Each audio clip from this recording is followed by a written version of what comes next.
Сәлем достар, бүгін сіздермен жаңа жылдық дастархан үшін ерекше десерттер жасайтын боламыз. Видеоны соңына дейін қараңыздар, және менің каналымды жоғалтып алмау үшін подписаться түймешесін басып қойыңыз. Бізге ең алдымен желатин қажет болады. Желатинімізге мұздай суымызды құйып жақсылап араластырып 15-20 минутқа мұздатқышқа жібереміз. Ал енді сметанамызға қантымызды саламыз, жақсылап араластырып аламыз. Дайындап алған массамызды бір шетке алып тұрамыз. Бізге 3-4 мандарин қажет болады. Мандаринімізді қабығынан тазартып аламыз. Және бізге дәл осылай фюсти шайдың баклажкасы қажет болады. Төбесін қырқып алып тастаймыз. Және дәл осылай шпажкалар қолданатын боламыз. Желатиніміз 15-20 минут мұздатқышта тұрды. Енді алып бір қасығын ертіп алатын боламыз. Ертіп алдық. Енді бұл желатинімізге алдын ала дайындап алған сметанамызды құямыз. Жақсылап араластырып аламыз. Баклажкамызге дәл осылай құйып аламыз. Және 15-20 минутқа мұздатқышқа жібереміз.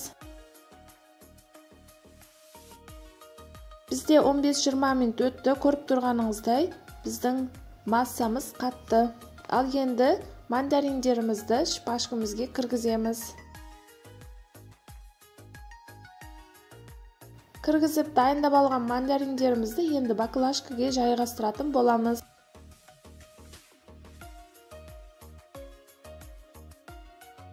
Жайғастырып алдық. Енді қимылдап кетпеу үшін дәл осылай видеода көріп тұрғаныңыздай байлап аламыз.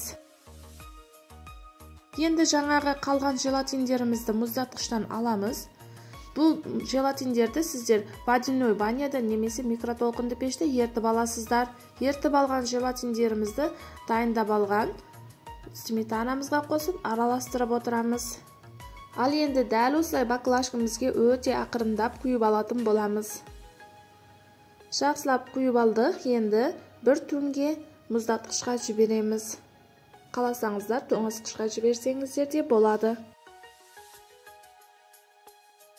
Бізде бір түн тұрды. Дәл осылай болып қатып шықты. Енді баклажкаларымызден өте абай болып шығарып алуымыз қажет.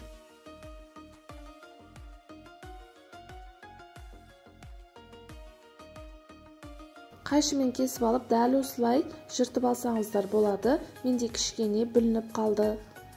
Но сонда да білінген жоқ. Кескен кезде өте әдемі болып шықты. Сіздер өте мұқият болыңыздар. Өте сочный болып, дәмді болып шығады екен. Және мерекелік дастарханыңызды ашатыны сөзсіз. Міндетті түрде сіздер де жасап көріңіздер.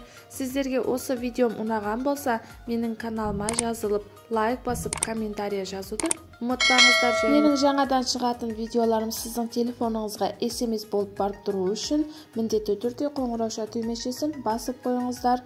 Сау, сәлеметте болыңыздар.